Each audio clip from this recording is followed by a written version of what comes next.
Hello guys, welcome back to my new video. আজকে আমি নিয়ে এসেছি ইজি ভাবে বালুশাহী মিষ্টির একটি রেসিপি।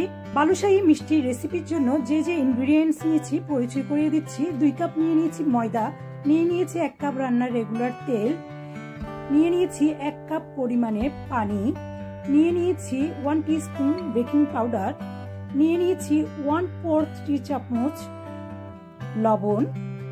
এগুলো দিয়ে আমি এবার মাখিয়ে নিচ্ছি। আপনারা তেলের পরিবর্তে ঘিটাও ইউজ করতে পারেন, আমি তেলটা ইউজ করলাম। আর মাখানোটা খেয়াল রাখবেন কিভাবে করে আমি মাখছি।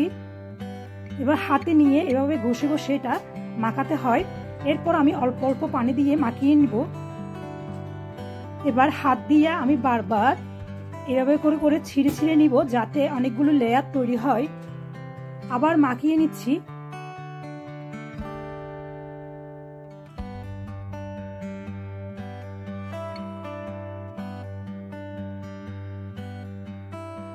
এবার আমি ছুরির সাহায্যে এটাকে একটু কেটে নিচ্ছি।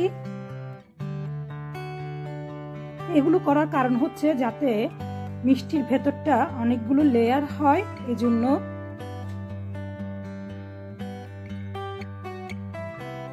এরপর আমি আবার হালকাভাবে একটু মাখিয়ে নিয়ে আমি গোলা তৈরি করে নিচ্ছি।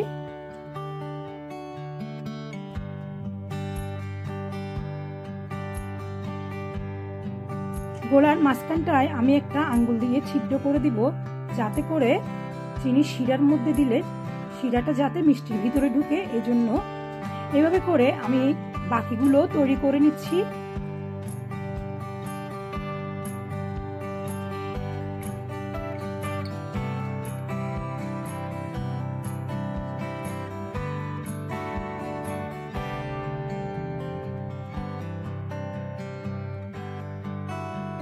বাকি সবগুলো যখন তৈরি হয়ে যাবে, চুলায় একটি প্যানে আমি 1 কাপ পানি বসিয়ে ওখানে 1 কাপ পরিমাণে চিনি দিয়ে দিচ্ছি। এরপর 3টা এলাচ আমি এখানে দিয়ে দিব। আমি অনবরত নাড়তে থাকবো। চিনি শিরাটা তৈরি হয়ে আসলে আমি নামিয়ে ঠান্ডা হতে দিব। এ পর্যায়ে আমি নামিয়ে ঠান্ডা হতে দিয়েছি।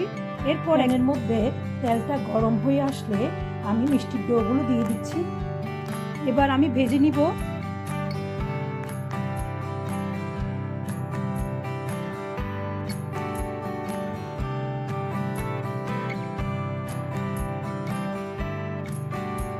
তেলটা যাতে বেশি গরম না হয় সেদিকে খেয়াল রাখতে হবে। মিডিয়াম আছে এই জিনিসগুলোকে ভাজতে হবে। আমার ভাজাটা হয়ে গেল, আমি তুলে নিচ্ছি।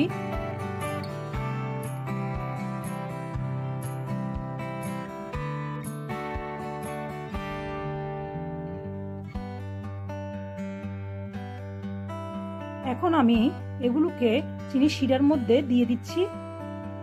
চিনি শিরার মধ্যে সবগুলো দেওয়ার পরে আমি 10 মিনিট অপেক্ষা করব। খেয়াল রাখবেন এপিট ওপিট আপনাদেরকে উল্টিয়ে দিতে হবে।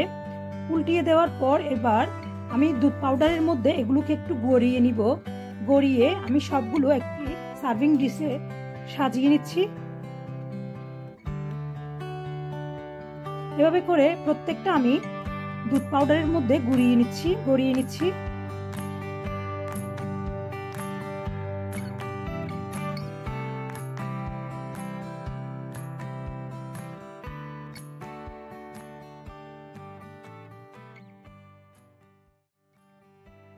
তৈরি হয়ে গেল আমার বালুশাহী মিষ্টি।